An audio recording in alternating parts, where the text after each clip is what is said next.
My name is Jeremy Leppard. I'm one of two people at ForeFlight who are in charge of customer education. My job is effectively doing things like this. Some of you have probably seen some of the webinars we have online. I do some of those, some of the videos, I do some of those as well. But primarily it's this kind of interaction, both with GA, BA, and military pilots as well. So we're here for the next, I guess, 50 minutes. I'll be using the microphone. I wasn't planning on it. Hopefully no one's having any issues hearing me. If you are and like me to speak up or anything, just holler at me. If you need to get up and leave, you won't hurt my feelings. I was a high school teacher for 12 years, so I assure you, I'm thick-skinned enough where I can deal with it. So we had talked about this. This is something we'll repeat over and over and over again. If you ever need any help with ForeFlight, you can hit us up at team@foreflight.com. All of our pilot support people, we have some in the booth. I believe we have 2 of the pilot support team in the booth this week.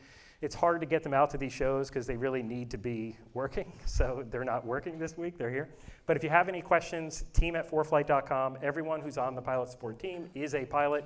Most of them are very highly rated. They're all ForeFlight experts and they can answer pretty much any question you have.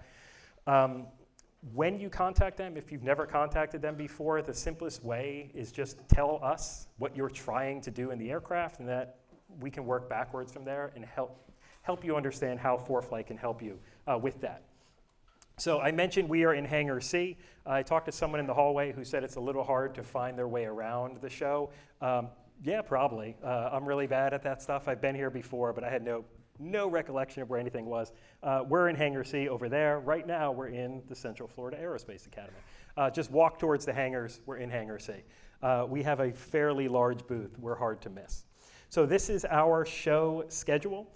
This should, hopefully, be correct on Sun 'n Fun's website. Do you guys have the Sun 'n Fun app? Anybody download that? Okay. I guess you can verify whether or not this is correct. It was not correct at OSH when we were there last summer, and that was fun. But I think this should all be correct. I verified it before we left, and it seemed good. So if you have the app, you don't need to take a picture of this, but feel free to do so. On the right-hand side, those are our show specials that we're offering for this week. I'm not going to belabor those too much. If you have any questions about them in particular, just come and chat with us in the booth. We'd be glad to run those numbers for you. If you're not sure what your subscription level is, if in the app, if you tap on More and then tap on Account, you'll be able to see what your current subscription level is. So if for some reason you don't know, that's the easiest way. To check. And I believe, let's see if this works correctly. This should be a video commercial for the Century Plus. There we go. Look at that. Oh, I thought there was more I thought there was like sounds. I'm sorry. So the Century Plus, this is our ADS-B in product. This gives you in-flight radar, in-flight traffic, things like that. We are offering a show special here at Sun 'n Fun, and that show special is good at both our booth and the Sporties booth. Sporties is an authorized reseller of these. So either place you prefer to go do business at, that show special is available at either one. And again, the Wings credit. What's the cost on that? I don't remember off the top of my head. I believe the Plus is $7.99. That's retail and then 10% off. If my 9th grade math is correct, brings it to like $7.20, but I'd have to double check that. I'm not a salesperson, so I apologize if I'm biffing the sale. Anyway, so this is our Wings credit QR code again. It's back there. I'm just going to leave it up all week as well, and if you happen to not get it, I'll have it in the booth. So if you come by, if I'm not there, I'll leave a hard copy for someone to go ahead and do that. If you're having any difficulties with that, just let me know. I'll help you out. You can also use that URL if you're having trouble with the QR code, the bit.ly/wings-credit. So the setup here for our power users. So the basic idea, we try to come up with narratives for these training seminars. The one that was just at 10 with Ryan, the idea behind that was you've just purchased ForeFlight. You've just started using ForeFlight, and you want to know the basics. How do I do the most simple things in this app that I've just purchased and I've just started using in my aircraft? The sequel to that is probably what our first flight in ForeFlight seminar, which I believe is on Wednesday. That one is about taking all those basic skills and literally planning a flight, setting up an aircraft, weight and balance, all that stuff. What our narrative is for this session is we basically tried to come up with 5 different scenarios that we think are applicable to most pilots. So even if all 5 of these, you're like, I would never do that, that doesn't matter to me, hopefully one of these 5 is something that is applicable to you. And we'll walk through the tools you can use for these different scenarios. So I don't know if Ryan mentioned it in his presentation. If you do have your iPad, you're welcome to follow along with me. Most of the features that I'm going to show should work even without an internet connection. If you insist on having an internet connection, I don't know if there's Wi-Fi in here. I don't think there is. You can always use your phone as a hotspot if you want to, but you should still be able to follow along at least most of the way without an internet connection. So our first scenario is about pre-flight briefing and planning for a flight into an unfamiliar airport. So again, we're imagining scenarios that would be applicable to most pilots and maybe something that you'd be uncomfortable doing and would just like a little more insight into how ForeFlight can help you do that. So we'll start with planning a flight into an unfamiliar airport. And some of this stuff I'll be going through fairly quickly because this isn't intended to be a fundamentals course. If you do need me to slow down or repeat something, just holler at me. We're going to start on our Maps tab. You can see I have a pre-planned direct flight here from Aspen to Colorado Springs. I've also enabled, here you can see on here, I've enabled my extended center lines. So extended center lines is a setting available where when enabled, if you have an airport in your flight plan drawer, you'll see those runway center lines extended out as a visual aid. On the right-hand side of my screen, you'll see I have those little, icons, the Performance Pro Plus, Basic Plus. So as I go through this, the vast majority of what I'm going to cover is available on all 3 subscription plans. If there's ever something that's not available at the basic level or the Pro Plus level, you'll see we'll gray those out. So if you're ever curious if I'm showing something, if it's available on your subscription tier, hopefully that visual aid is enough to walk through that. So again, what we're looking at right now is a direct route from Aspen to Colorado Springs. I have my extended center lines on my runways displayed. Along the left-hand side, I've also turned off everything on my aeronautical map except for airports and airspace. So something that again, I don't think Ryan pointed this out. I want to make sure I point this out.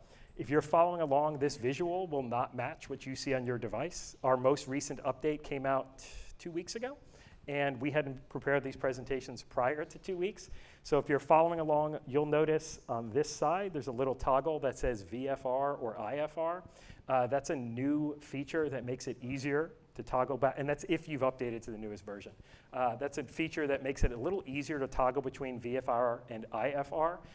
If you'd like me to demonstrate that for you, I'd be glad to do it after this or over at the booth or anything like that. Again, on here, it will not show that because I made these like 3 weeks ago, and that was prior to the update. If you aren't sure if you're currently updated, if you tap on More and then About, you'll see a version number.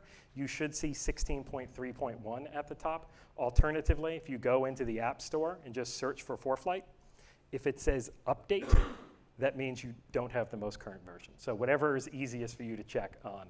The current version should read 16.3.1.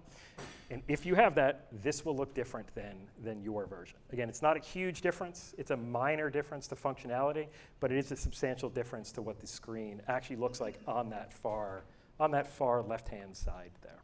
So I have my simple direct route here, leaving from Aspen, going into Colorado Springs. I have everything I need to actually go ahead and start flying this route. I have my ETD set. Because of that, I have all of my updated flight performance information. I've entered in my aircraft, I've set my altitude, and I've set my performance profile as well.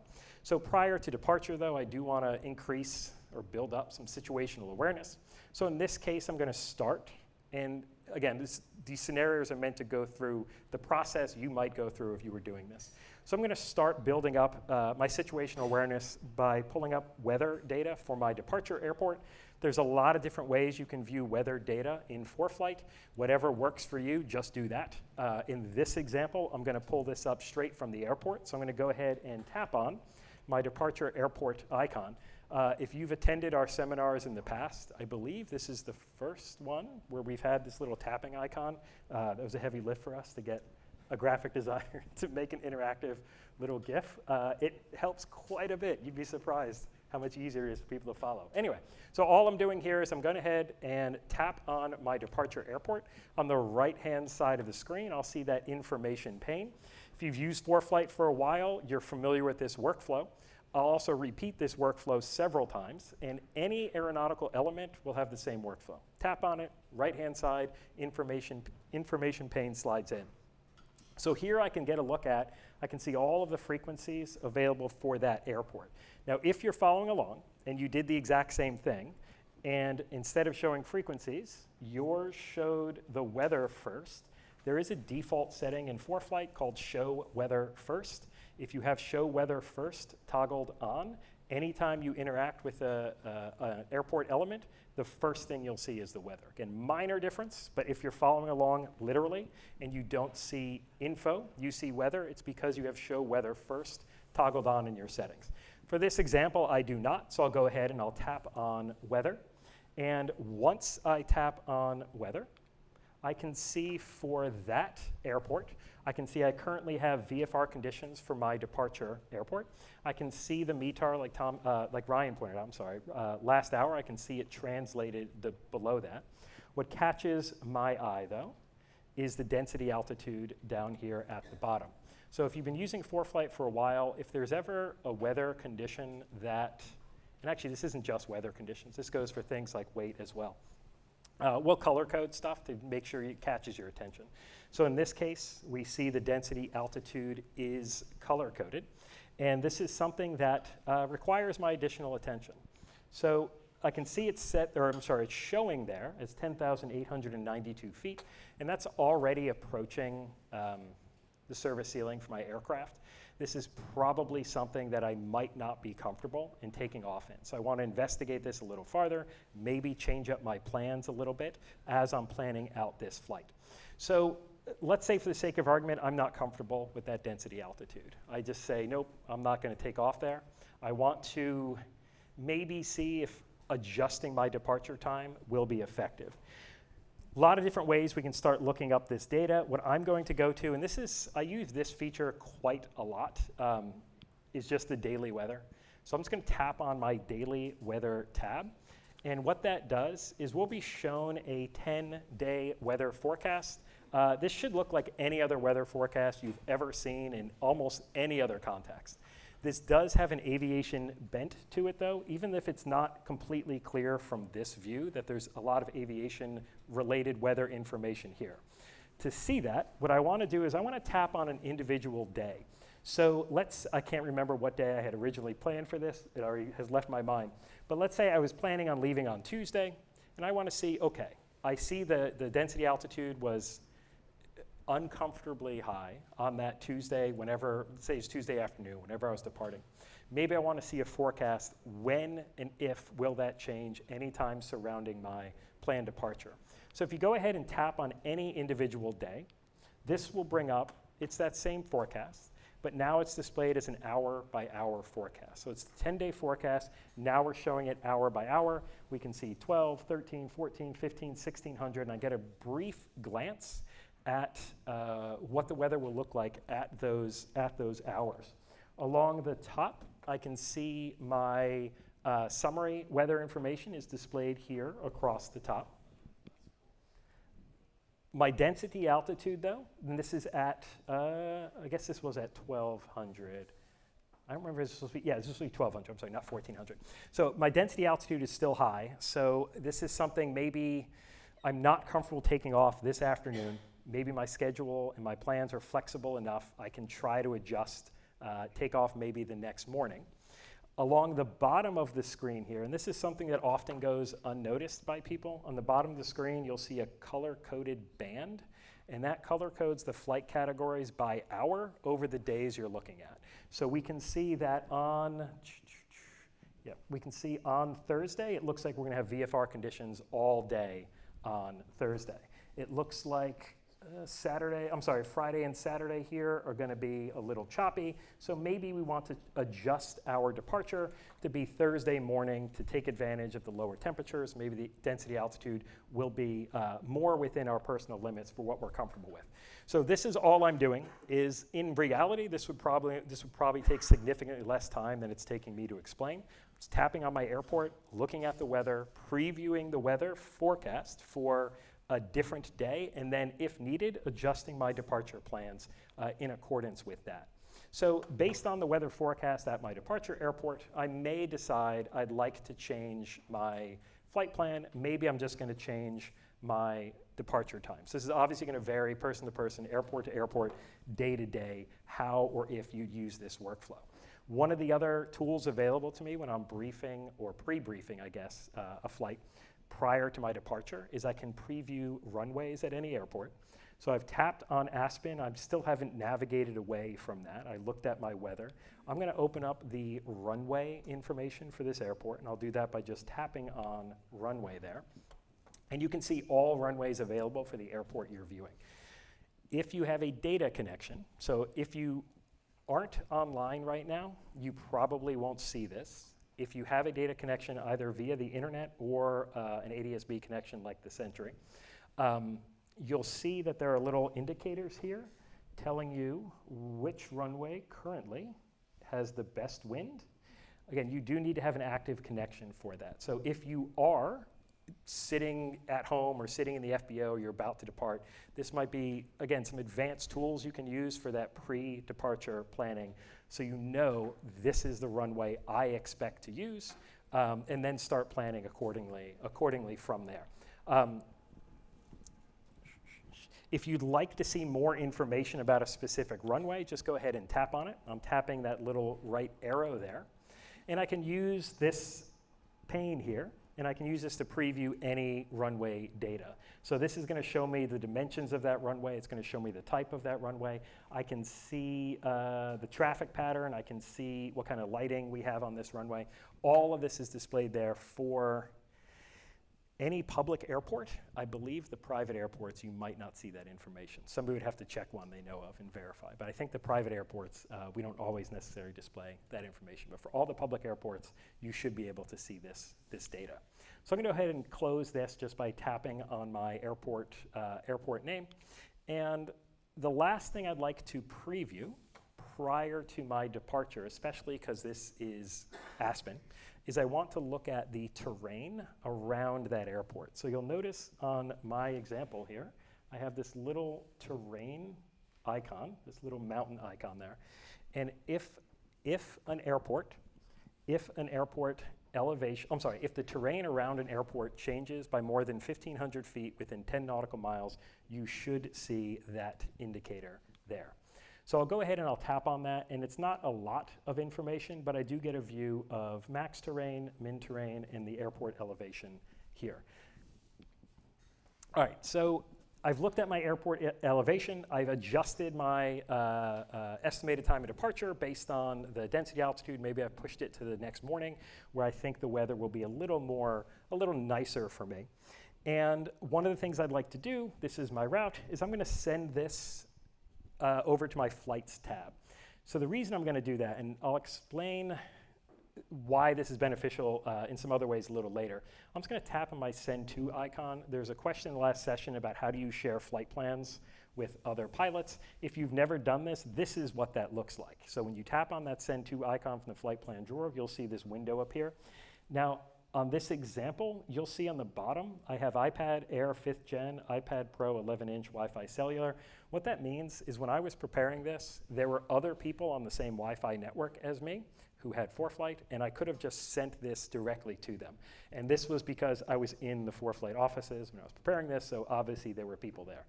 If that's not a situation you're in, you'll see just above that where we see Share FPL File. You can use this to send these flight plans via email, via Slack, whatever message you want to use to communicate to somebody. If you've never used that feature, it's pretty neat. I know it's something our military customers use quite a bit. What I'm going to do, though, is I'm going to send this over to my Flights tab. I'll tap on the Flights indicator, and now I'm over in my Flights tab. I've automatically navigated over to my Flights tab. This is displaying all of my planned flights, and now from here I can receive my official pre-flight weather briefing. I can view attached files. I can make edits directly to this flight if I'd like to do so. So one of the benefits of sending anything you plan on the map to the Flights tab is now this is saved. And there's a question also about syncing across devices. Now this will sync across devices. The flight plan drawer doesn't sync to the web. It has to be saved here. So if you send this to your Flights tab, this will never go away unless you delete it. We'll never delete this information. So if it's a flight you fly regularly, if you just go from, where'd I go from? Aspen to Colorado Springs. If you do that regularly, you can just save this flight, copy it, change the departure time, and then just basically rerun that flight over and over again. So anything in the Flights tab will sync across devices. You don't need to do any management with it. We'll never delete it for you. If you want to delete it, you can, but we'll never delete it for you. So there is a feature here that I believe Ryan mentioned, and this is a Performance Plus feature. You'll notice on the right, I have the others grayed out because it's not available at the Pro and Basic level. And that is our takeoff and landing analysis for piston aircraft. So because I have, and as a ForeFlight employee, I have all the bells and whistles, I have everything. So because I have this, I'm gonna go ahead and tap on Takeoff, and I can start looking at some of those takeoff and landing analysis tools available to me. So I'll just go ahead and tap on that. And again, this is for Performance Plus customers. We have access to takeoff and landing distance for piston aircraft.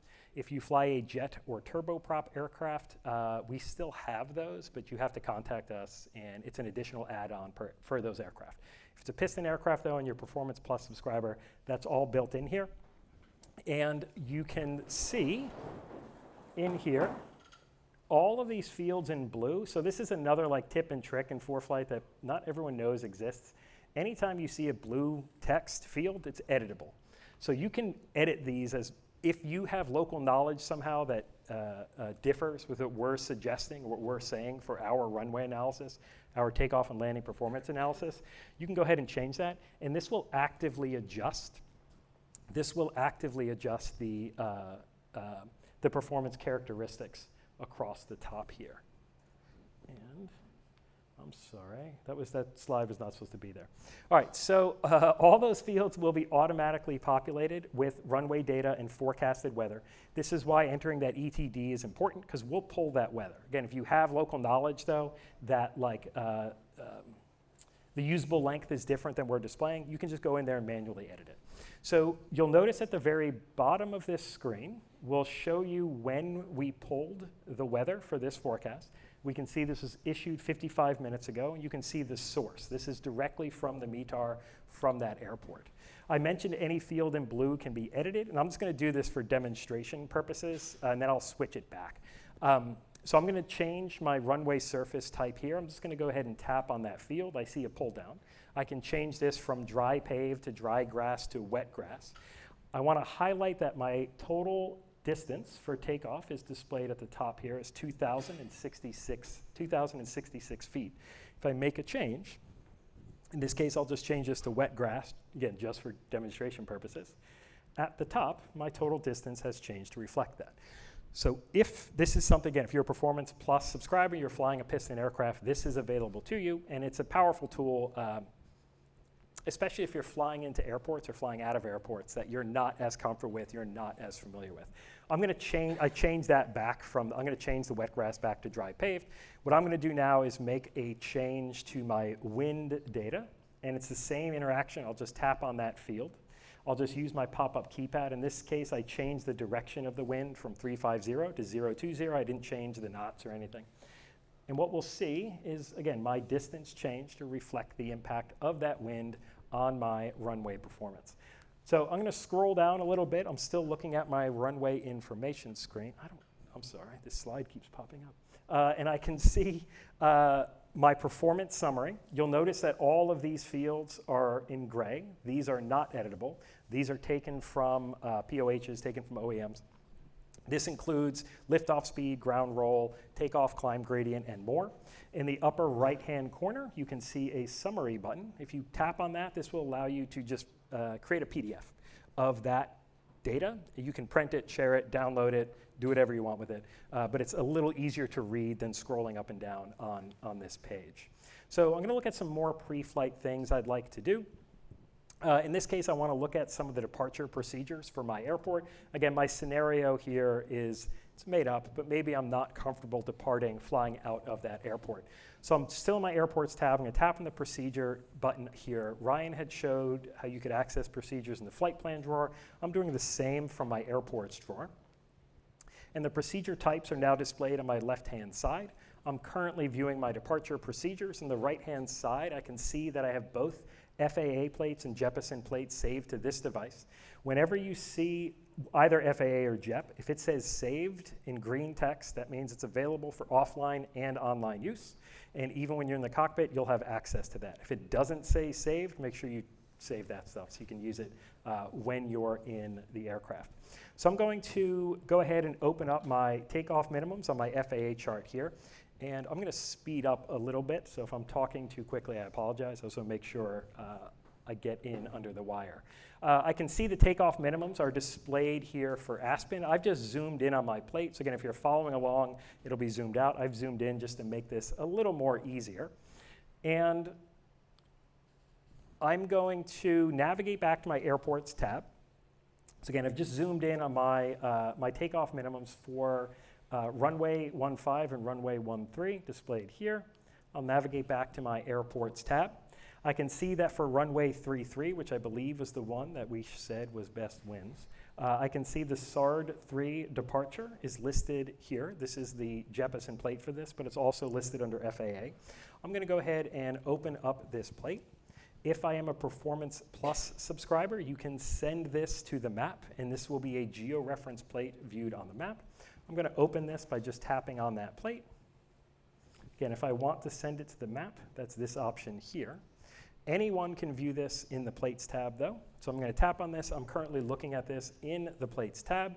If I wanted to preview any NOTAMs, I could do that by tapping the NOTAM icon there across the top.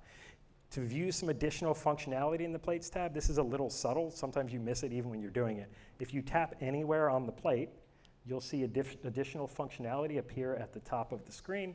You'll also see my instrument panel appear here at the bottom of the screen.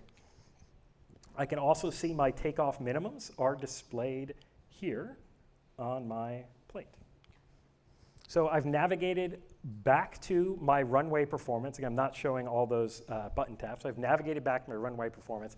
And what I want to highlight here is that our performance summary, if we read this, this does exceed all those published minimums, so we should be okay to use this departure.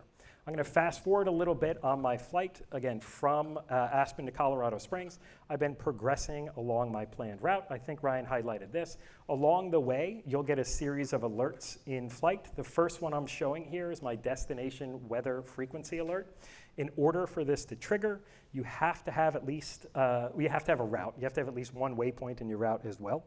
The last item in the route drawer must be an airport. The airport must have a published weather frequency. So if you're flying in a private airport, sometimes this won't work. If you're below 5,000 feet and within 20 nautical miles of that airport, this alert will appear. It will remain on the screen until you dismiss it. So you just tap it to dismiss it, and then it will go away. Here I see an airspace alert as I approach the Colorado Springs Class C. The actual settings for how these alerts appear. So there are some people, based on how they fly, who these alerts can be a nuisance. If that is the case, if you have been flying and we're constantly giving you pop-up alerts, helicopter pilots more so than others, there is a way to customize how these alerts appear. So to do that, I'm going to go over to my settings, universal settings, my More tab. I can use my filter at the top to type in the word alert, or I can just scroll down until I find it. There are a lot of settings, so using that search bar is probably easier. And if I open that up, you can see how we can adjust these settings. So you can toggle these on or off as needed. You can toggle off the audible alert and just make it visual. So I've returned back to my route. I've contacted ATC, and I want to look at some more specific procedures. I'm going to use a different workflow to open up my procedures. I'm going to open up my flight plan drawer. Then I'm going to open up my procedure advisor.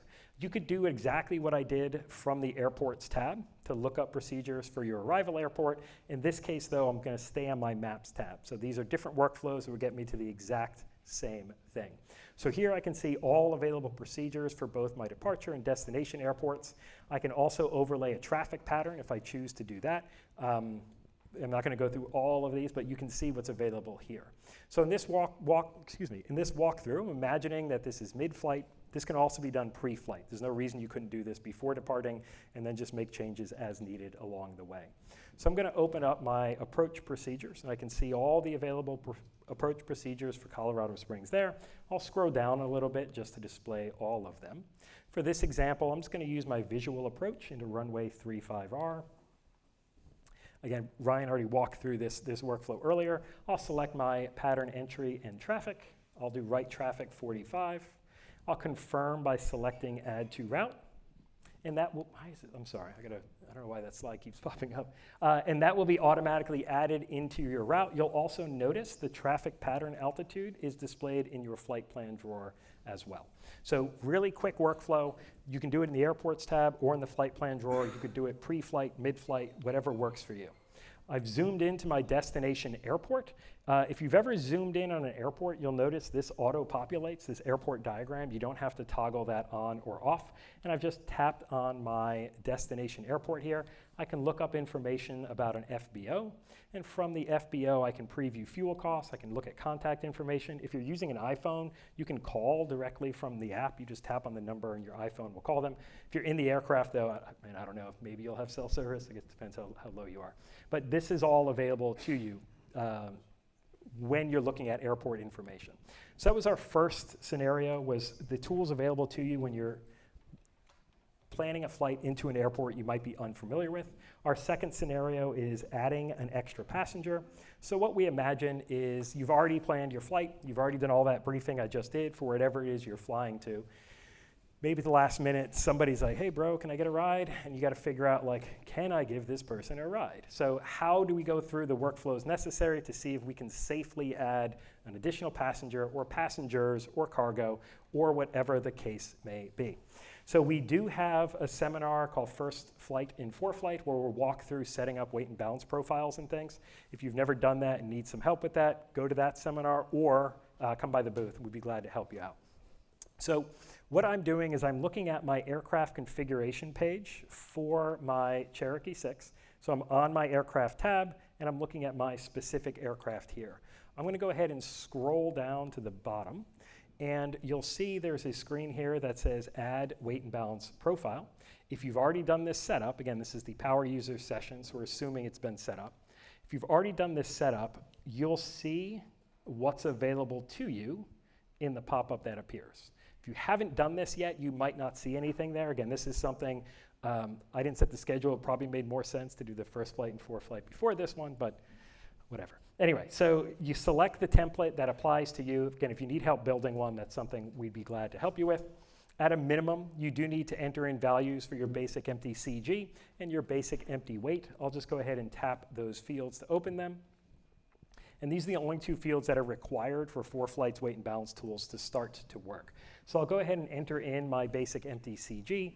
I'll repeat that process for my basic empty weight. Everything else, now this is not 100% true, but for most GA aircraft, this is true, is we will pull this information from the OEM. Do verify it's correct, though. So verify that all of our station positions and arms are correct, verify that our weights are correct, but we do pull this from the manufacturer's data. We're assuming you're verifying it's correct. If you need to change anything, we can hit add station. So let's say you have some custom work done on your aircraft that doesn't match the manufacturer's specifications. You need to change anything, remove a station, add a station. We can tap on add station and we can see what options are available to us. We can add more seats, we can add a cargo station, whatever you need to do. So I'll make whatever adjustments I need. I'm gonna tap back on my Maps tab. So here I have a direct route planned. This is going from Lakeland to Cincinnati. Again, I've already done all the planning. I've already done all my pre-flight briefing. What I want to do is see if I can safely add a passenger, cargo, whatever the case may be. I'll reopen my flight plan drawer, and I'm going to resend this flight back to my flights tab. This is where it's most easy to do my weight and balance information. I'm back in my flights tab. I can see all my flight information presented, departure, destination, airports, etc. I'm going to go ahead and scroll down, and I can see a field here that says weight and balance. Now, if you are not a Performance Pro subscriber, you will not see this on a flight-by-flight basis. You can do this in the weight and balance tab, but it's not specific to an individual flight. This will be specific to this flight. I'll go ahead and tap on weight and balance. One of the things I want to highlight here is currently I just have myself.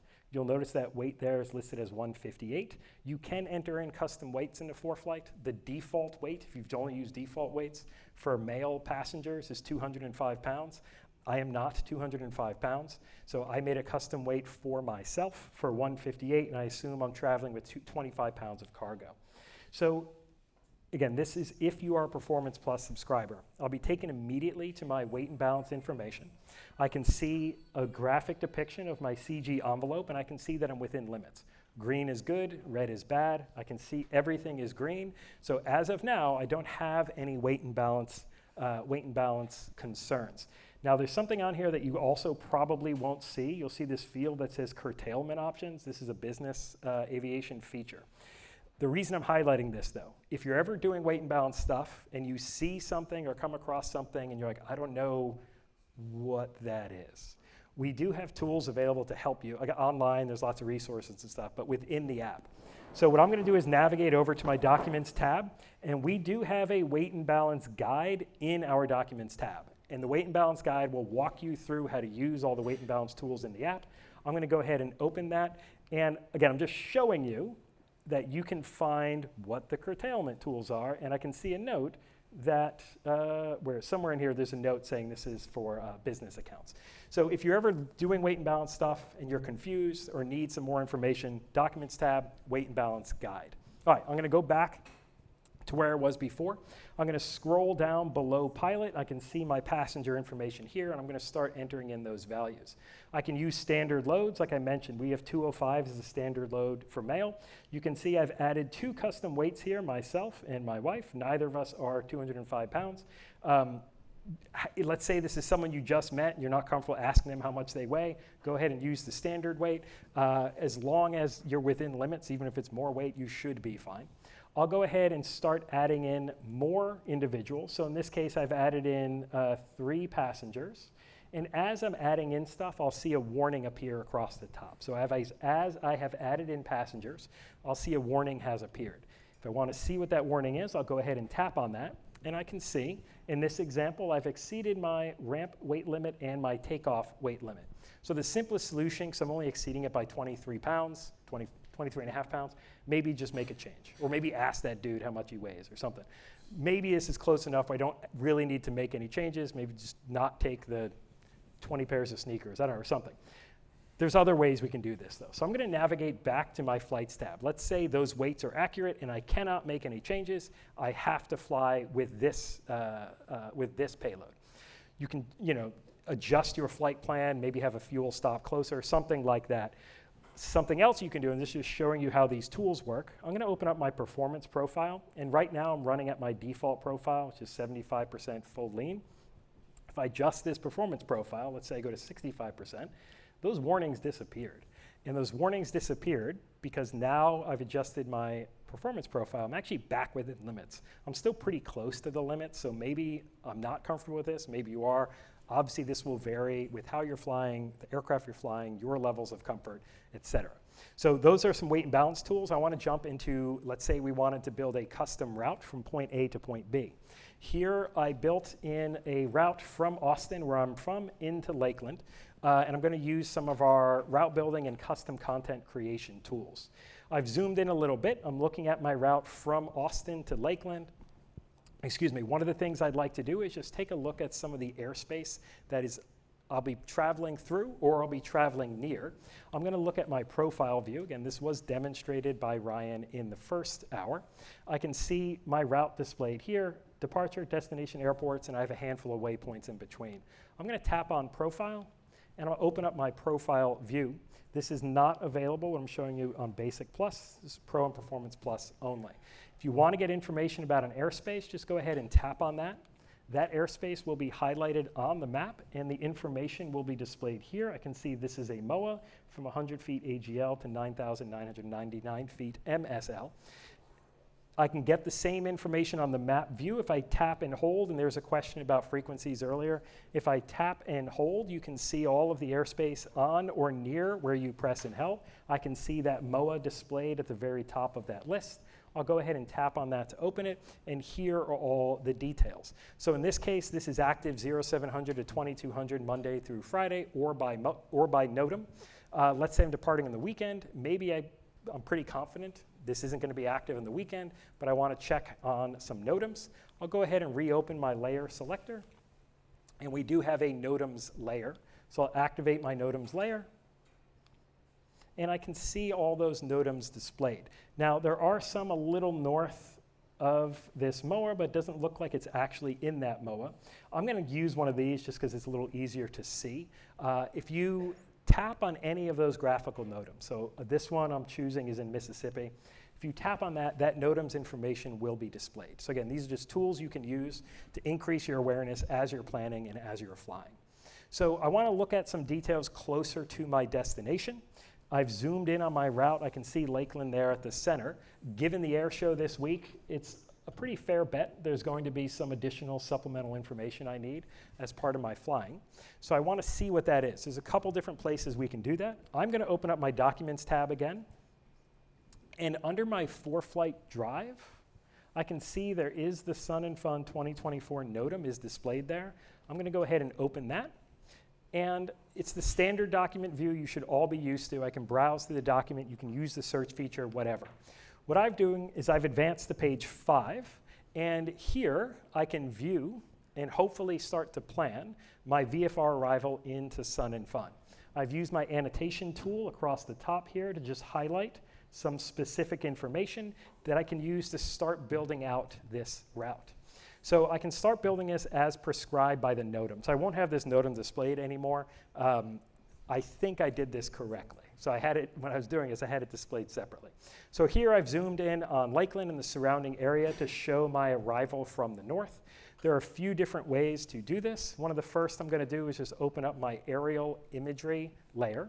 As long as I leave that aeronautical layer on as well, I can still interact with all of my map elements. The arrival description in the NOTAM referenced several VFR waypoints. So I'm assuming a lot of you have read this and know what I'm talking about, but it references several VFR waypoints along the way, and that starts with Fantasy of Flight, which is right here. If you're more comfortable using a VFR sectional, the same workflow, the workflow is the same. So I'm going to continue using the aerial imagery, but you can use the sectional, it's the same workflow. So for this example, I'm going to keep my aerial imagery on, keep my aerial imagery on, my aeronautical layer as well.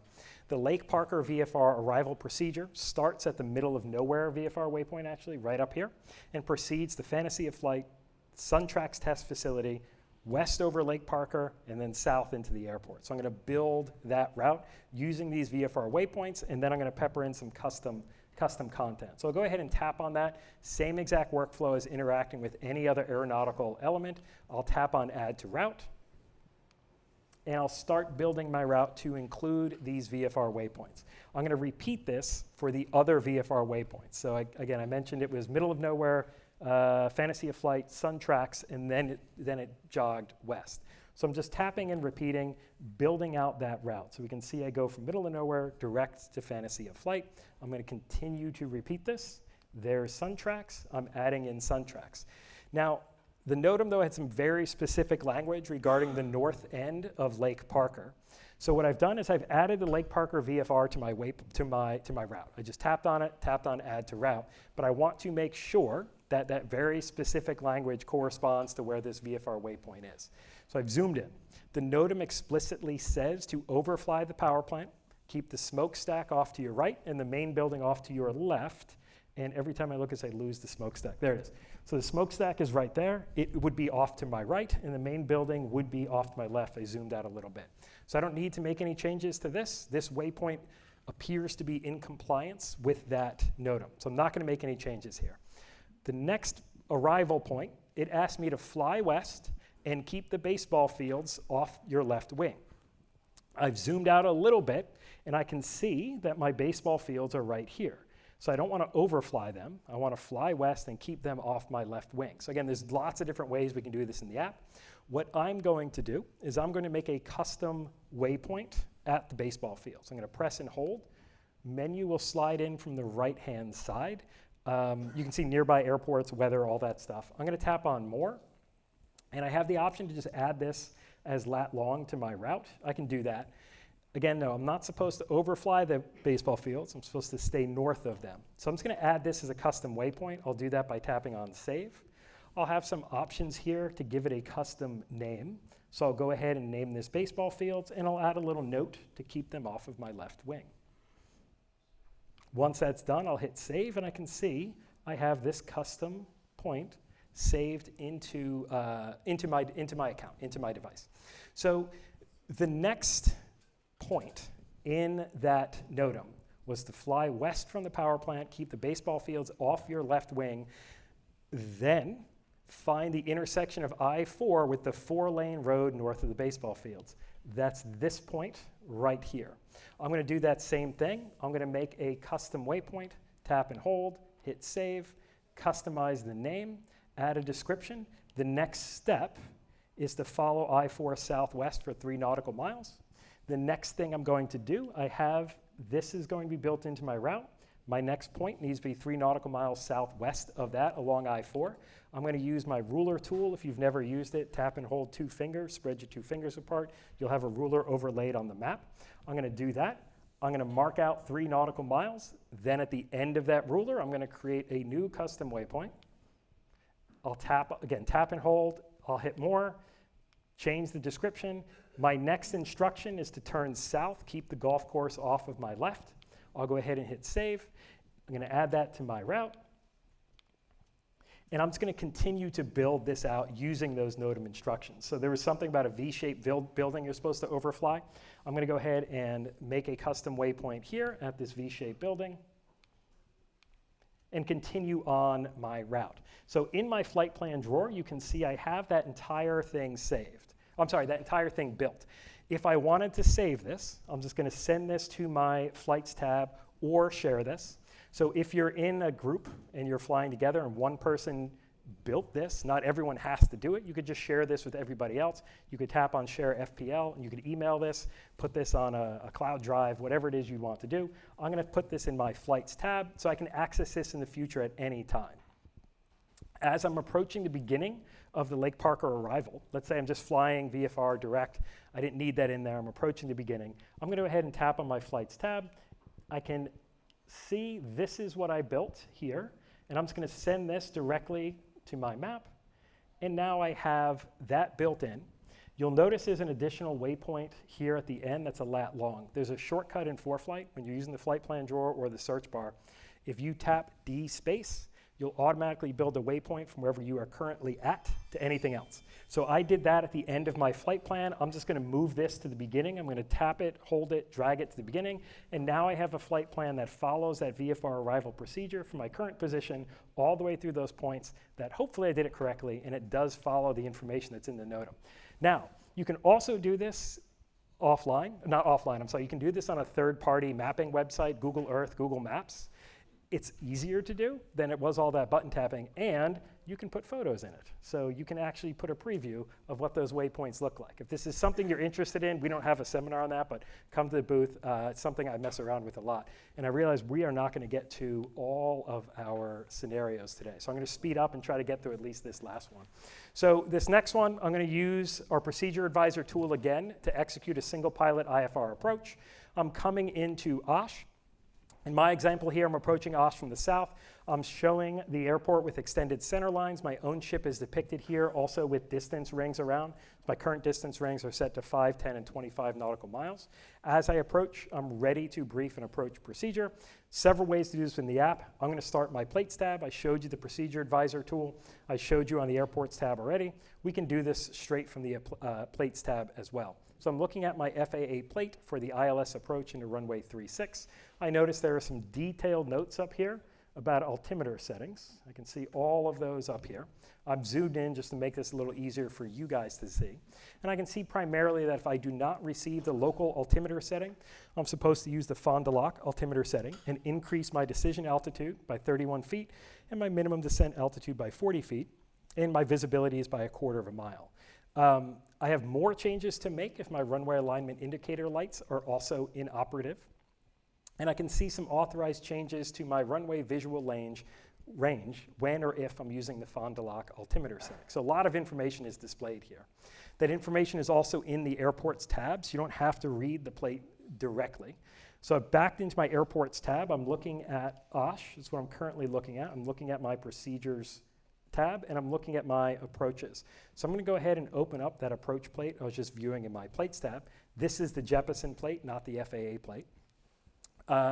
Because I'm also a Pro or Performance Plus subscriber, I can see my own chip is displayed on here because this is geo-referenced, meaning that it is accurate to the surface of the Earth. So I'm going to go ahead and just scroll down a little bit and zoom in.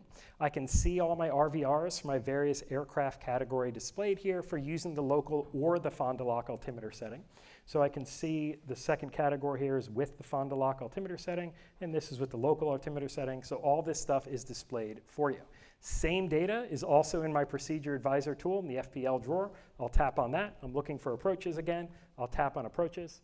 I'm going to select my desired approach. We're looking at the ILS runway 36. I'll select my transition. I did vectors to final here.